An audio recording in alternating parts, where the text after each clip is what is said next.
There is no agreed international boundary between England and Scotland because they're not separate countries. There's an administrative boundary which had existed for many years.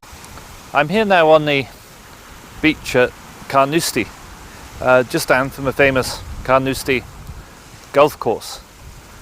We've come up north here from Dundee today, and people are surprised when you tell them that if you go straight out to sea from here due east, and don't go to south at all, just keep going east from here, you'll eventually hit English waters, because extraordinarily the English-Scottish maritime border runs north of Carnoustie almost as far as Arbroath.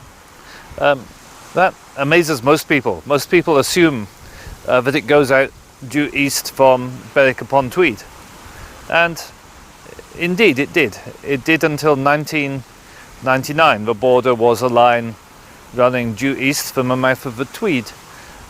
In 99 it was changed, and while it still starts at the mouth of the Tweed, it now tends heavily in the northward direction until it finishes up around Arbroath. That change was made in 1999 in an extraordinary and secretive way. There was never any debate on it in the UK Parliament. There was a change made under the authority of the UK Parliament, but by secondary legislation. That's simply a document signed by a minister without having to go through Parliament. And it was never discussed in the Scottish Parliament at all, because it was signed into law literally the evening before the Scottish Parliament came into existence. And anybody who believes that was a coincidence is very naive indeed. The reason it was pushed through was because if, again, you go straight out to sea from here, there's 7 oil fields between here and Berwick-upon-Tweed, which are now in English waters, including, for example, the Argyll field, which is now English. Argyll is simply its name, it's not its location, it's in the North Sea.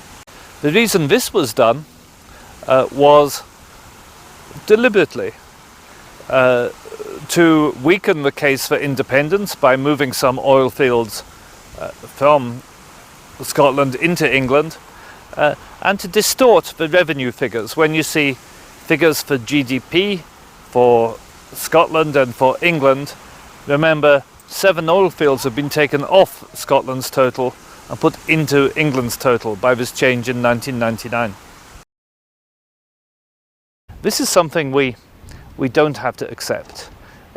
If Scotland becomes independent, we can renegotiate that boundary with England. We have to renegotiate that boundary with England and settle it back to something like the line of east to Berwick we had.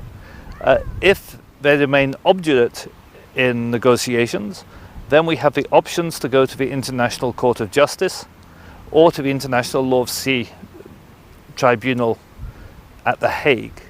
All of those are entirely possible, and as I say, I've actually I think participated in the negotiation of more maritime boundaries than any other living human being, and I'm absolutely confident that we would win. The main point I want to leave with you is the issue of bad faith. To do this secretly, to do this without discussion in either parliament, to do it the night before devolution came into force, is evidence of bad faith.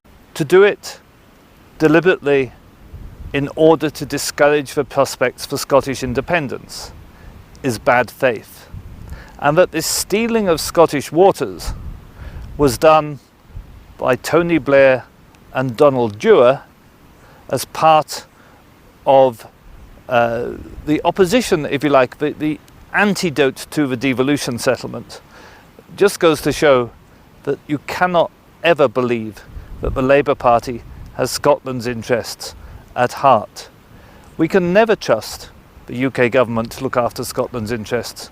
The only way to stop this kind of stitch-up in future is for Scotland to become an independent state.